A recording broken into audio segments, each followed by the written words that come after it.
Hello friends, ഇന്ന് ഞാനൊരു rice ഐറ്റമായിട്ടാട്ടോ വന്നിരിക്കണേ. എനിക്ക് തോന്നി ഇന്ന് എന്നും ചോറ് കഴിക്കുമ്പോൾ ഒരു ഡിഫറെൻ്റായിട്ട്. അപ്പോൾ ഞാൻ വിചാരിച്ചു ഇന്ന് ബീട്രൂട്ട് വെച്ചു റൈസ്. അപ്പോൾ ഞാൻ അതിന് വേണ്ടിയിട്ട് ഒരു 3/4 കപ്പ് അരിയാണ് കേട്ടോ എടുത്തിരിക്കണേ. കറക്റ്റായിട്ട് 3/4 കപ്പ് അരി എടുത്തു. എന്നിട്ട് അതിനെ നന്നായി വാഷ് ചെയ്ത് കുക്കറിൽ ഇട്ടു. അതിൻ്റെ ഡബിൾ വെള്ളം ഒഴിച്ചിട്ടുണ്ട്. 3/4-ന് ഒരു 1.5 കപ്പ് വെള്ളം ഒഴിച്ചു. എന്നിട്ട് അതിനെ 2 വിസിലിന് ഞാൻ എടുക്കാൻ പോകണം. ഇത് നിങ്ങൾക്ക് വേണമെങ്കിൽ ഡയറക്റ്റായിട്ട് കുക്കറിൽ എല്ലാ മസാലയും ചേർത്ത് അരി ഇട്ടിട്ട് വേവിക്കാം. പക്ഷേ ഞാൻ ഇങ്ങനെ ചെയ്തു.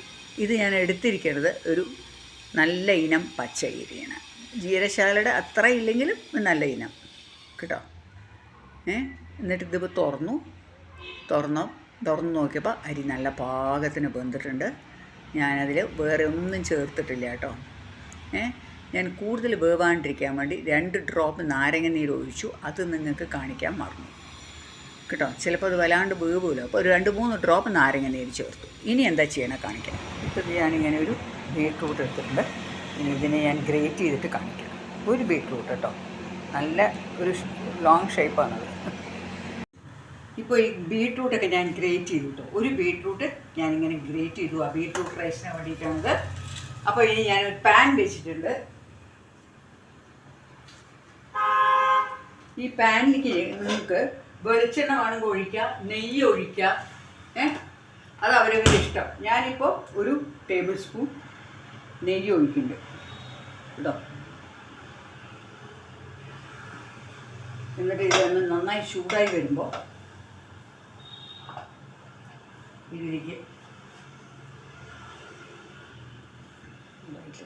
ഇപ്പോൾ ഞാനിതിലേക്ക് ഒരു 1/2 ടീസ്പൂൺ കടുക് ഇടുകയാണ്. കൂടെ തന്നെ ജീരകം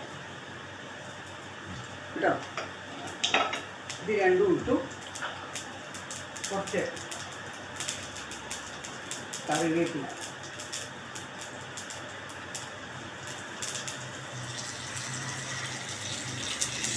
പിന്നെ ചേർക്കുന്നതാണ് കുറച്ച് ഈ ജീരകവും കടുകൊക്കെ നന്നായി ഒന്ന് പൊട്ടി വരട്ടെ. ഒരു ഉള്ളി കട്ട് ചെയ്തത് അരിയാണ് കേട്ടോ. ഒരു വലിയ ഉള്ളി ചോപ്പ് ചെയ്ത്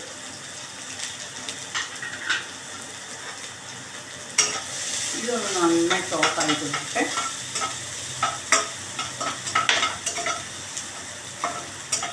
ഇത് നല്ലൊരു ടേസ്റ്റുള്ളൊരു റൈസാണ്. വെളുത്തുള്ളി ഇഞ്ചിയും കൂടെ ചതച്ചത് കേട്ടോ, രണ്ടും ഉണ്ടതിൽ. വെളുത്തുള്ളി ഇഞ്ചി ചതച്ചത് ഇതും കൂടെ വീട്ടിൽ നല്ലൊരു മണം വരുന്നുണ്ട്. അടിപൊളി മണമാണ്.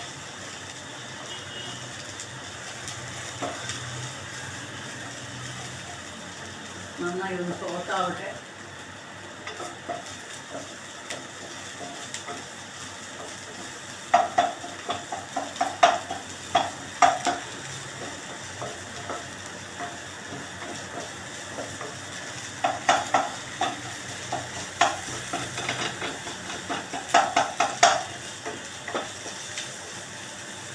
ഇപ്പം ഞാനിതിലേക്ക് കുറച്ച് തക്കാളി,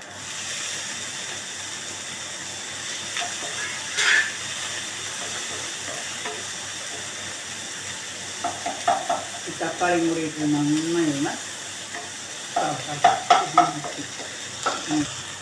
ഇപ്പം ഞാൻ ഈ ഗ്രേറ്റ് ചെയ്ത് വെച്ച ബീട്രൂട്ട് ആഡ് ചെയ്യും. ഇതിങ്ങനെ എന്നെ ഗ്രേറ്റ് ചെയ്തിട്ട് ആഡ് ചെയ്യുന്നതിനെയാണ് നല്ലത്. അപ്പോഴാണ് അതിന് നല്ലൊരു ഫ്ലേവറും ടേസ്റ്റും ഒക്കെ കിട്ടുക. പിന്നെ അത് വേഗം കുക്കാവുകയും ചെയ്യും. അത് മാത്രമല്ല നമ്മൾ റൈസ് അതിൻ്റെ കൂടെ ഞാൻ റൈസ് വേവിച്ചത് കാണിച്ചു വരും.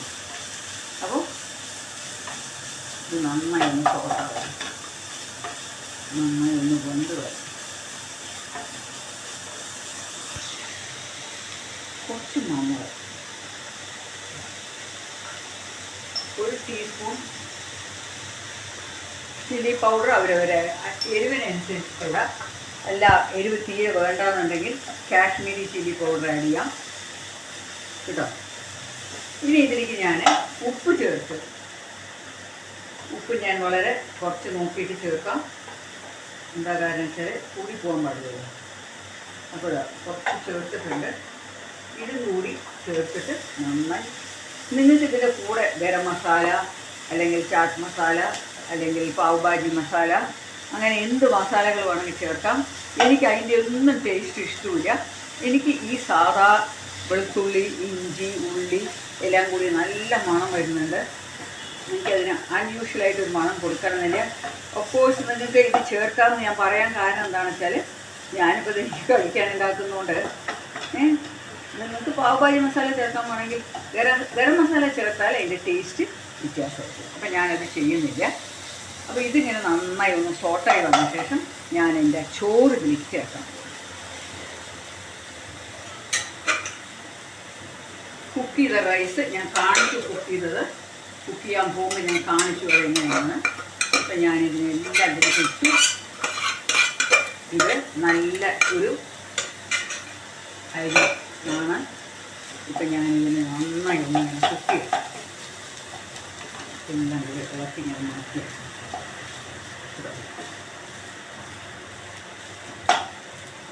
ഇപ്പം എൻ്റെ ബീറ്റ്റൂട്ട് റൈസ് റെഡിയായി. ഞാൻ തീ ഓഫ് ചെയ്തു. ഫൈനലായിട്ട് നമുക്ക് ഇതിലേക്ക് എന്തൊക്കെ ചേർക്കേണ്ടത് അറിയോ? നല്ലോണം കുറച്ച് മല്ലിയില ഗാർണിഷ് ചെയ്യുന്നത് വളരെ നല്ലതാണ്. കൂടെ തന്നെ നിങ്ങൾക്ക് തക്കാളിയുടെ പുളിപ്പ് മതി എന്നുണ്ടെങ്കിൽ നിങ്ങൾക്ക് നാരങ്ങ നീര് ചേർക്കണ്ട. ഞാൻ ലേശം നാരങ്ങ നീര് എനിക്ക് ഓഫ് ചെയ്ത ശേഷം തന്നെയാണ് ഒഴിച്ചു. അപ്പോൾ നല്ല അതിന് വല്ല സ്വീറ്റ്നെസ് ഉണ്ടെങ്കിൽ ആ സ്വീറ്റ്നെസ് കൂടി പോയി കിട്ടും. നല്ലൊരു ഓപ്ഷനാണത്. അപ്പോൾ ഫ്രണ്ട്സ്, എൻ്റെ ഈ ബീറ്റ്റൂട്ട് റൈസ് എല്ലാവരും ഒന്ന് ട്രൈ ചെയ്യണം. എന്നിട്ട് എനിക്ക് ഫീഡ്ബാക്ക് തരിക. ഇന്നത്തെ എൻ്റെ ബീറ്റ്റൂട്ട് റൈസ് ഞാൻ പ്ലേറ്റ് സെർവ് ചെയ്തിട്ട് കാണാം.